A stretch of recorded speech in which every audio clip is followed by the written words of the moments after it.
Manchester City has beaten Chelsea here in this preseason game, and I'm just gonna go through the players here. I didn't want to do any too in-depth review here of this game because it was kind of lame, if I'm being honest with you. But just before I talk about Man City, yeah. Wow, Chelsea is terrible. Colwell, Gusto, Reece James, Caicedo, Lavia, Mudryk, Fernandes, and Nkunku. Those are all players that play regularly for Chelsea, or at least should. Lavia, well, he's perpetually injured, so I guess he doesn't, but he's supposed to.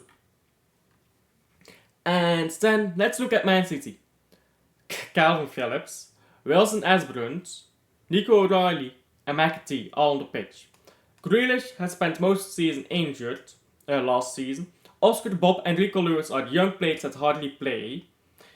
And Guardiola, I guess, played a bit, but he is used to playing like left back at Man City, so I do prefer him at centre back. But I guess it's worth noting that he's not in his usual position. So against that, Chelsea gave the ball away twice to Erling Haaland to net it away. Then he scored a third goal too, but that doesn't matter. It doesn't count. He scored a third goal, but that was just good playing from Man City. And then Oscar Bob, of course, terrific goal. So let's talk about City now. Fuck Chelsea, they are terrible. Ortega, played alright. Game off, Edison played about what we expected. He looked a bit gas, Ortega. If I'm being honest. He looked a bit gas when he was on the pitch, and I don't know what it is, but yeah, I hope he's alright. It didn't look like anything major, just maybe a bit exhausted or something. Maybe the heat got to him and he was feeling dazed or something, but yeah, not quite sure what was going on there with Ortega when he got substituted off. On to more interesting news. Calvin Phillips, not talking about you. Wilson Asbrunt. Again, not a good game from Asbrunt. He had a few good moments against Mudryk and was able to drive up pretty well at some points. But that's more so a shortcoming on Chelsea than it is Asbrunt's ability. But hopefully somebody looks at Wilson Asbrunt, sees that game and is like, yeah, we'll buy him. Because at the end of the day, this is an advertisement game. The Asbrunt is being advertised here. That's all it is. Calvin Phillips, he only played because we are trying to sell him to Galatasaray. Let's be honest here. I don't even want to talk about him. I've done an entire video on Calvin Phillips, which may be uploaded before or after this video, depending on how I schedule them. And then Rico Lewis. Absolutely terrific. If you play like that, Rico Lewis, on the right back position, next season, I am happy. I am absolutely happy if he plays like that next season in the right back position, because we need a new right back. And I'm not saying go out and buy a new right back, but Kyle Walker, let's be honest, he ain't it anymore. Rico Lewis has shown me that he can do it. So hopefully he comes into Man City next season. So I guess the coming up season. Plays as a right back and does terrific. And if he doesn't, well, then we should have bought a right back. But that's what I'm hoping for, and I believe he can do it. Then, Kovacic, a decent game, but nothing noteworthy. Grealish, mixed game again. Let's talk about Grealish later, actually. McAtee, you're very easy to talk about. Overrated, please get out of the club. The only reason fans like you is because you're from Manchester, and let's be honest, that's the only reason, because you're not a good footballer. Just go somewhere else. This guy needs to go on a permanent deal to Sheffield United. Because he's like average in Sheffield United, so he'll feel at home there. What I can't stand about this player here is, okay, fair enough to McAtee, he's trying his best and all of that. What I can't stand is these players who are so average get all this fucking hype. McAtee is just an average player who is going to ball out at a mid-table club for the rest of his career. That is fine. But just stop putting all this pressure on this kid. He's not going to be the next De Bruyne. To any fans watching, he's not going to be the next De Bruyne. He's not that good. He simply isn't that good. He will go to a mid-table club and spend his career there. Then, let's talk about the next Bernardo Silva instead. And he is actually good. Oscar Bob is not actually playing like how Bernardo Silva did, but there was actually one dribble that I want to talk about. There was one dribble where Oscar Bob was like going all the way up the pitch and turning around, and then just going straight in a straight line towards the goal of Chelsea, and both defenders were like staring at him. They were staring like him like that, and he just got so close to goal suddenly. Like Oscar Bob is class, and I love the way he played today. But that one chance was terrible defending by Chelsea. So he didn't even score it, so it doesn't matter. The goal he did score, ridiculous. It was just so smooth. He got the ball onto his right foot, moved it around, then suddenly with his left foot just netted it home, short corner. It was like a snap and it was over. That was a great goal by Oscar Bob. And I absolutely trust Bob to come into Man City's team next season and absolutely ball out. I absolutely trust him.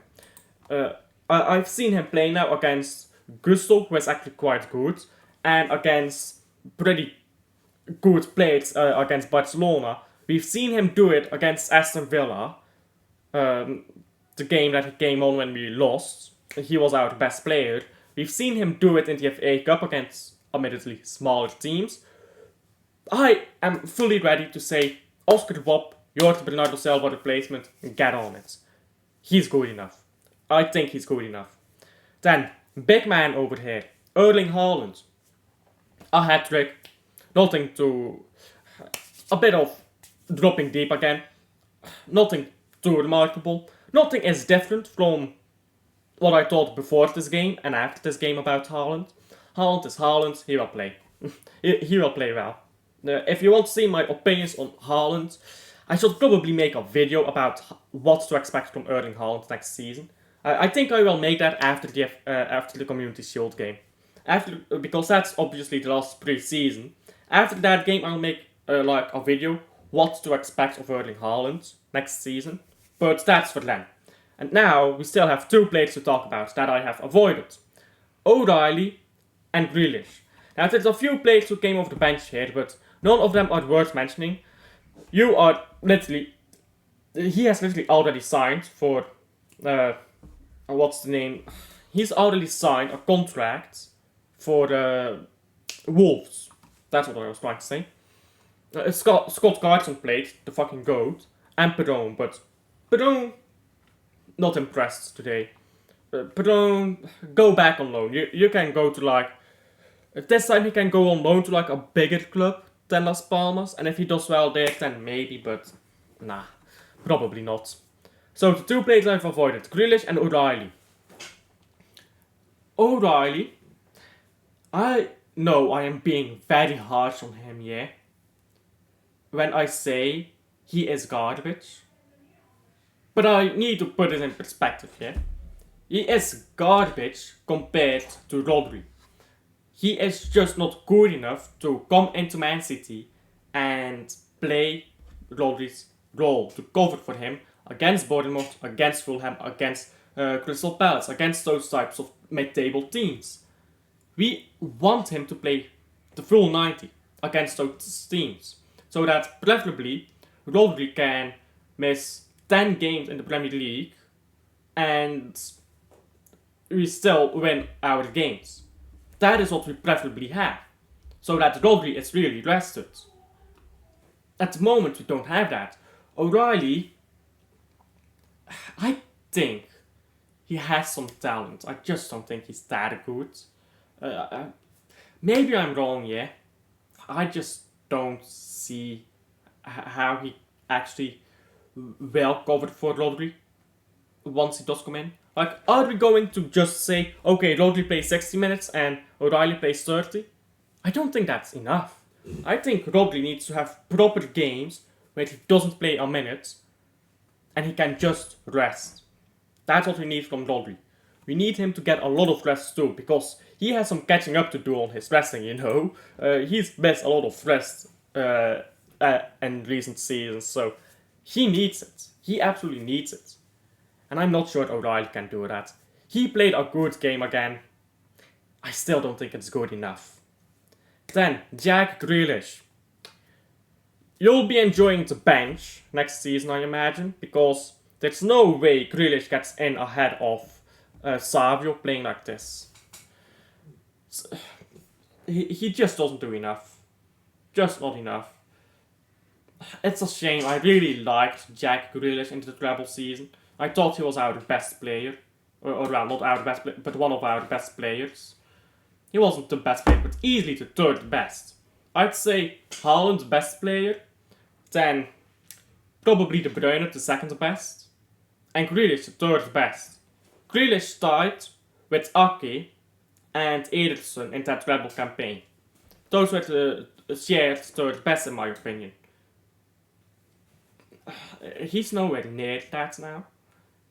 I just don't understand what happened. I don't understand how far he fell.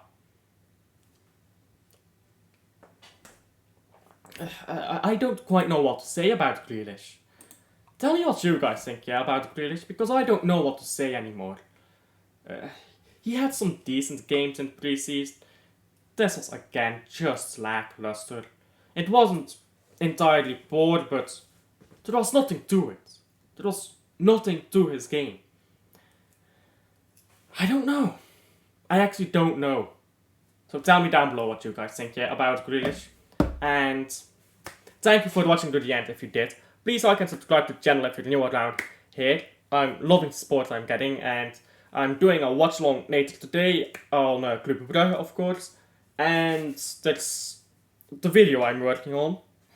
I've taken so long to get this video done. I'm in my exams. I'm sorry, that's an excuse. I know, it's an excuse, but I'm gonna get that video finished tomorrow, I promise. I said yesterday I'm gonna do it tomorrow, but I didn't promise it. Now I promise it, it's gonna be done tomorrow. No more procrastinating, I promise. So, that video will be done then. Thank you for watching to the end, and I'll see you guys on the next one. Bye.